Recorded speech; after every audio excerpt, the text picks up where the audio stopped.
Canal 69 na área para falar de Campeonato Brasileiro e essa rodada que teve uns times que economizaram no gols, outros esbanjaram gols. E a gente vai falar disso, vai falar do Mirassol. Primeiramente, não tem como não falar do Mirassol.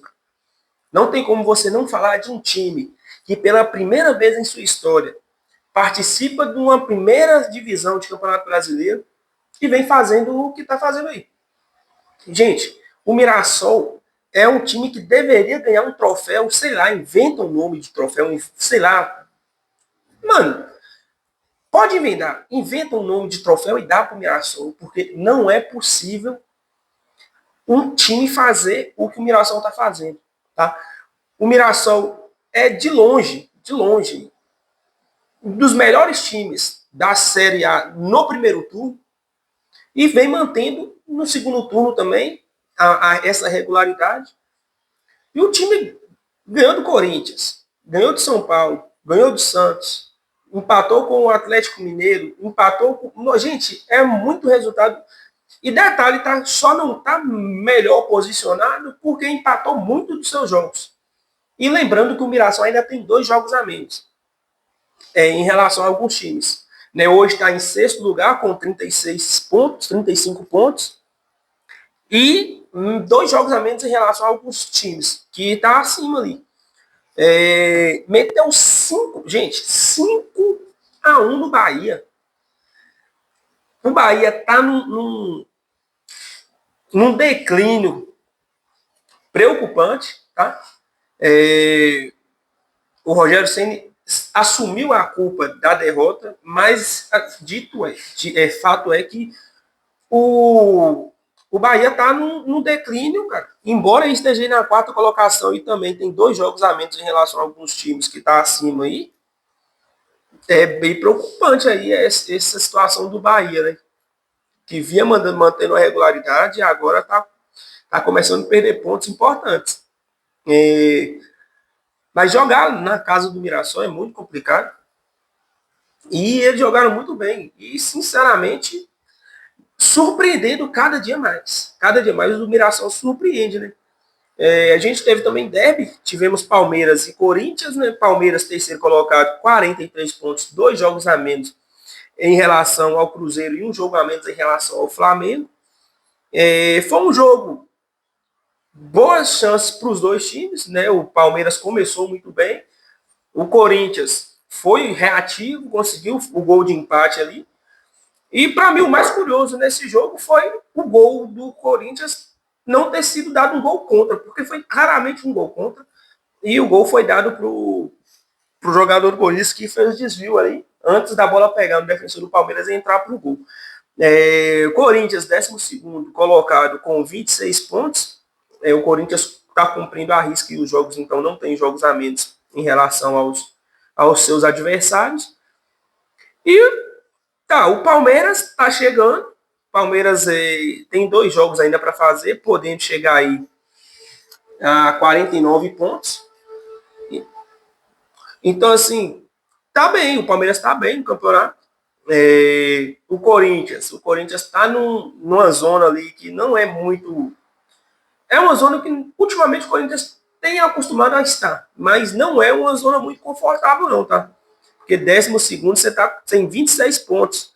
Do 17º, que é o Vitória, tem 22. Então, 4 pontos de vídeo aí separa o Corinthians dessa zona aí.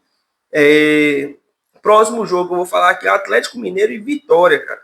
O Atlético Mineiro, sinceramente, cada dia mais preocupante a situação do Galo, porque está em 14º com 24 pontos. Certo é que o Atlético tem 2 jogos a menos em relação a alguns times, né? Perdeu para o Vitória por 1-0, mas, né, não sei se pode ser considerado uma boa notícia, mas fato é que o Atlético está provavelmente já acertado com o treinador, provavelmente já vai ter um técnico aí para a próxima partida. Isso pode ser uma virada de chave para o Atlético se recuperar no campeonato, porque o time do Atlético tem qualidade para fazer mais do que está fazendo. Fato é que mexe muito com a confiança dos jogadores, algumas declarações que já vinha sendo dadas pelo ex-treinador Cuca, que caiu após a derrota para o Cruzeiro na Copa do Brasil. Mas se o Atlético pode se agarrar a alguma coisa, se agarra essa virada de chave que pode ser a chegada desse treinador. Mas vai ter muito trabalho para fazer, porque essa equipe, embora tenha um elenco que mereça estar pela sua qualidade, os nomes que estão ali têm qualidade para fazer mais do que está fazendo, merece estar bem melhor colocado. Mas, fato é que tem que abrir o olho, né? Porque são 14º colocado, apenas a 2 pontos ali do Vitória, então, que é o primeiro ali da zona de rebaixamento, que está na tampa ali da zona de rebaixamento. Então, abre o olho, né, Atlético, porque o campeonato está indo embora. Quando está indo embora, vai ter um jogo de volta aí contra o Cruzeiro dentro do Mineirão e vai ser um jogo muito difícil. O Atlético tendo que reverter aí um placar de 2-0 que tomou dentro da Arena MRV. Vai ter que tentar de tudo para poder reverter essa situação. E quando você sai para o jogo contra um time igual é o Cruzeiro, com o futebol que vem jogando, fica difícil, fica complicado. A tendência é que você tome mais gols. Então, assim, o Atlético vai ter que ter muito cuidado e vai ter que fazer um jogo perfeito para poder ir, tentar garantir essa classificação, né?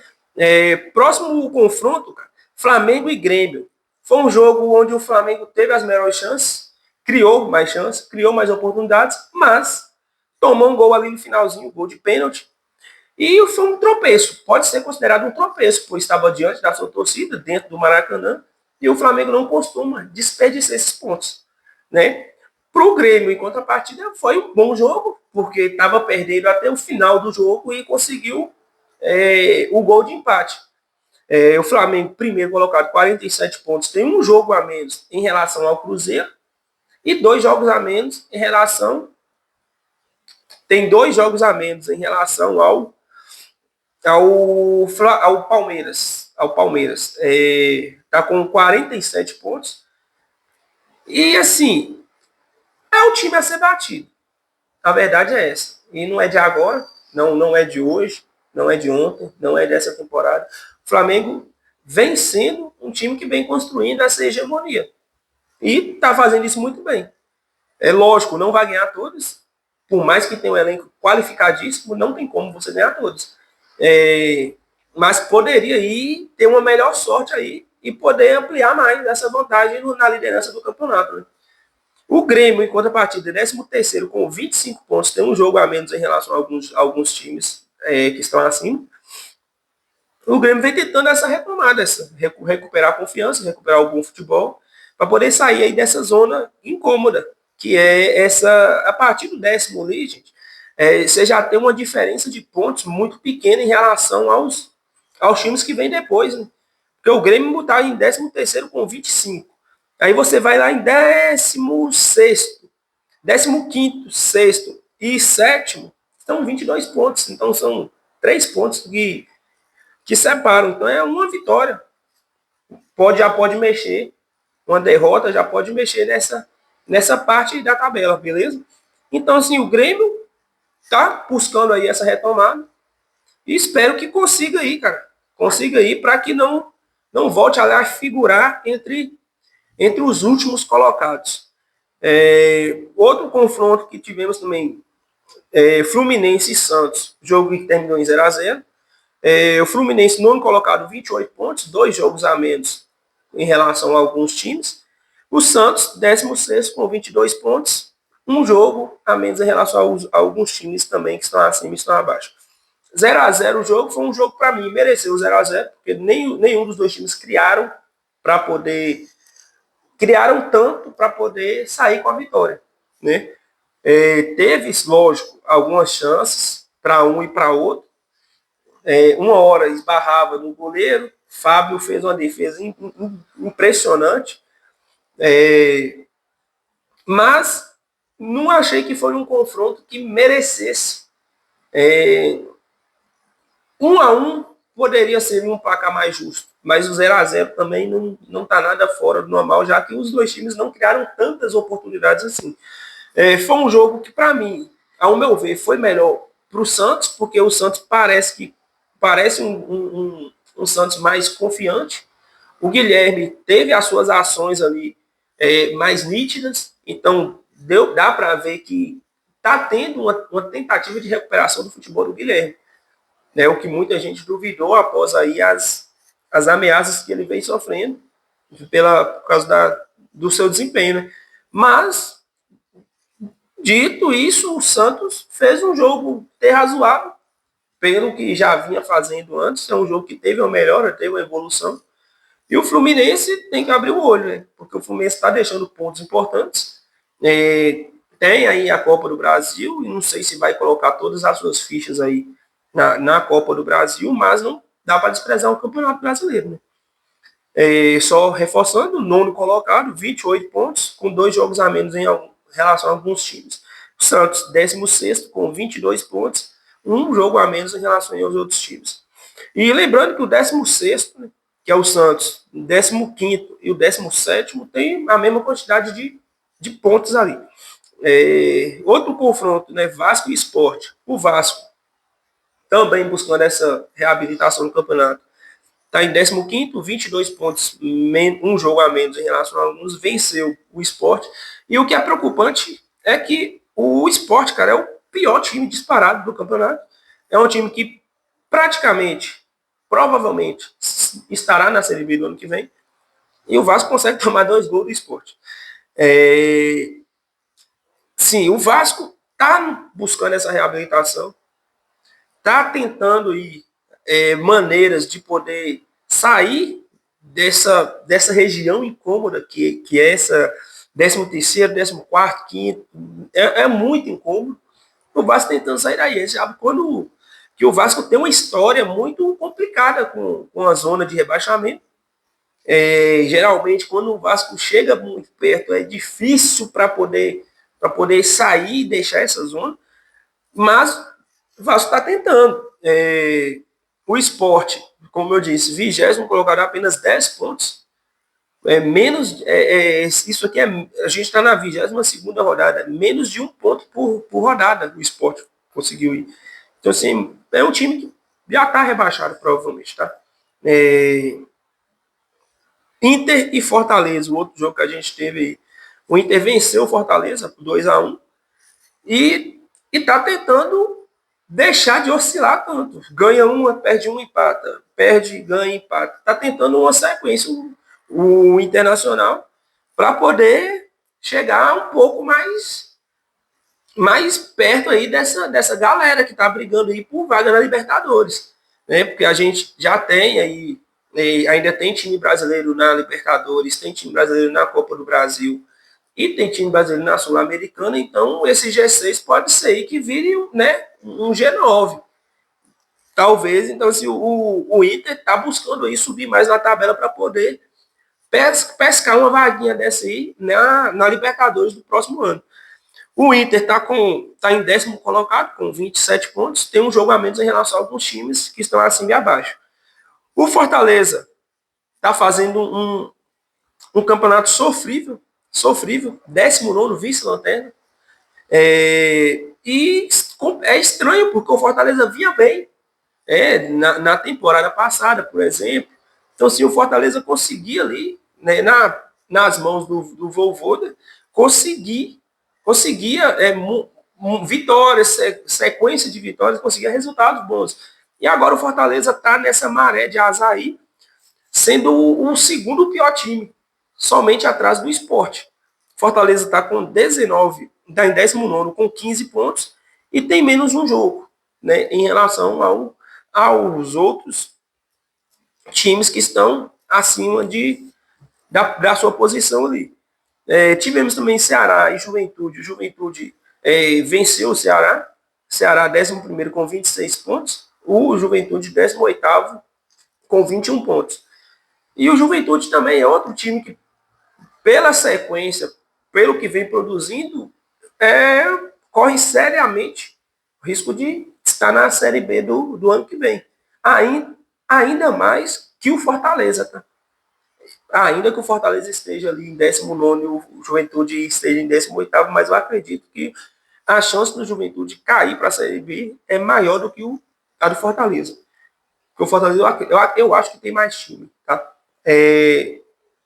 Mas o fato é que ganhou, e é isso, tem que contar pontos. Tem que contar pontos. Tem que correr atrás e fazer resultado, pontuar e tentar, de qualquer forma, sair dessa zona de classificação aí que ninguém quer estar, né? O Botafogo goleou o Bragantino, foi uma goleada, né? 4-1. E o Bragantino, eu já tinha falado em alguns vídeos anteriores que, gente, o Bragantino não tem elenco para brigar onde estava brigando ali, que é parte de cima da tabela. Lógico, eu não esperava uma queda tão repentina de rendimento, mas fato é que já era esperado uma queda. Mas não imaginei que seria tão brusca, né? Que ia cair tão rápido, porque o Bragantino estava ali em quarto colocado, tranquilo. E não tem elenco, não tem. Você tem que ter um time para rodar ali e fazer o time render quando alguns jogadores não estão em campo, estão suspensos, ou não estão entregando. Você tem que ter ali um elenco para poder substituir e manter o nível do time. E, infelizmente, o Bragantino não tem. Acredito que o Bragantino vai brigar ali décimo para baixo, na segunda parte da tabela ali, porque não tem um elenco qualificado para poder estar brigando onde está brigando. Hoje é o 8º colocado com 30 pontos e também segue a risca as rodadas e não está devendo rodada nenhuma. O Botafogo, 5º colocado, 35 pontos, tem 2 jogos a menos em relação a alguns times. Botafogo buscando aí essa reabilitação. Já vem conquistando aí pontos importantes e está tentando engrenar ali uma sequência de vitórias, uma sequência de resultados positivos, e isso é muito bom para o Botafogo se quiser realmente fazer frente aos outros times aí que estão na briga pelo título. Não acredito que o Botafogo vá brigar pelo título, ali é mais uma vaga na Libertadores mesmo, mas é importante manter essa sequência, se manter sempre ali perto do topo, né? Porque a gente sabe que o campeonato vai afunilando, e a sequência, a gordura que se cria nesses jogos aí é muito importante. Exemplo disso é o próprio Bragantino, que criou uma gordura muito boa, por isso ainda não está numa situação pior, né? Mas e o último jogo aqui, o último confronto, o Cruzeiro e São Paulo, foi no sábado esse jogo, o Cruzeiro, mesmo não jogando tão bem, mas eu vi um jogo e eu acredito que o Cruzeiro teve mais chances de ganhar o jogo. O Cruzeiro ganhou por 1-0, um gol do Matheus Pereira, uma cobrança de falta, a bola desviada ali, matando o goleiro Rafael e fazendo 1-0 para o Cruzeiro, que, embora não tenha jogado lá o seu melhor futebol, lógico, veio de um clássico pesado e entrou com alguns titulares, mas poupou outros. O Cruzeiro venceu porque veio numa fase melhor. Quando você não joga bem, mas a fase está boa, acontece esse tipo de coisa. Você cobra uma falta, a bola desvia, mata o goleiro e você ganha o jogo. E era para ter ganhado por mais, embora não tenha jogado tão bem, porque o Rafael, para mim, foi o melhor jogador em campo, né? O goleiro do São Paulo fez no mínimo umas 3 defesas absurdas ali e salvando o São Paulo. Mas muita gente fala, eu acho que o empate seria mais justo. Eu não acho, porque não tem como você apelar para essa questão de o empate era mais justo, sendo que o melhor jogador do seu time foi o goleiro. E o goleiro do time adversário mal apareceu. O goleiro do Cruzeiro foi fazer uma defesa difícil ali, quase nos acréscimos ali. Então, assim, eu acho que foi um resultado justo, embora o Cruzeiro não tenha produzido aquilo que a gente está acostumado a ver. E eu acho que a bronca é justamente essa, porque você está acostumado a ver o Cruzeiro entrando no jogo para ser dominante, para poder pressionar alto, para poder não dar espaço para o adversário, mas o São Paulo entrou com uma maneira diferente de jogar e não deu chance para o Cruzeiro para poder subir essas linhas e marcar sob pressão. E também, lógico, a ausência do Christian impactou para mim bastante, mas Ainda assim, o Cruzeiro foi superior e mereceu vencer, tá? Embora não tenha sido o melhor futebol. O Caio Jorge não jogou tão bem, porque eu acho que a maneira que o jogo foi desenhado não estava propícia para o Caio Jorge jogar. O Gabigol entra ali nos acréscimos, no início do segundo tempo ali, eu acho que produziu bastante. Poderia até ter sido titular, por que não, né? Já que o jogo não era tanto para o Caio Jorge. E também já veio de um clássico pesado. Mas o Cruzeiro, segundo colocado, 44 pontos, não tem jogos a menos em relação a nenhum de seus adversários. E vem aí fazendo o que tem que fazer, pontuando. Pontuando. Embora saiba que a dificuldade de brigar com Palmeiras e Flamengo é muito grande, sabe também que, pô, se for, por que não? Quem está em segundo ali, embora os outros times tenham jogos a menos, você tem que esperar que eles tropecem, assim como o Palmeiras empatou com o Corinthians, embora não foi um tropeço, porque é um clássico, mas o tropeço do Flamengo diante do Grêmio. E é assim, se nesses dois jogos que faltam para sai dois empates, ou perde um, empata um, para o Cruzeiro é bom. O Cruzeiro tem que somar pontos, tem que somar pontos. Tem um jogo difícil e pela Copa do Brasil, embora já tenha uma vantagem de 2-0, mas clássico é clássico e tudo pode acontecer. E o Cruzeiro tá bem no campeonato, faz um campeonato muito bom. Caio Jorge, não dá nem para falar mais do Caio Jorge, porque a gente já fala tanto. Cara, é simplesmente absurdo, absurdo. O cara consegue ter mais gols em 20 rodadas do que o artilheiro do campeonato na rodada anterior. Então, assim, é absurda a fase do Caio Jorge, merecidíssima convocação. E é isso. No mais, agradeço vocês. Quem esteve aqui, quem ficou até aqui, né? Se inscreva no canal, dê aquela moralzinha aí. E é isso. Só lembrando que, né, São Paulo, sétimo colocado, com 32 pontos, também não tem jogos a serem realizados, jogos atrasados. E o São Paulo, a questão do São Paulo ali também a consistência. Você está ali numa zona que não é tão ruim, mas também não é tão boa. Depende para onde a balança pesa ali, você pode melhorar seu rendimento, ou se os times que estiverem abaixo também melhorar, você pode cair, então tem que ficar muito, muito de olho, né, com essa questão. E o São Paulo. No mais é isso, galera. Obrigadão por quem ficou até aqui. Se inscreva no canal, dá aquela moral, beleza? Mas, Papai do Céu, abençoe.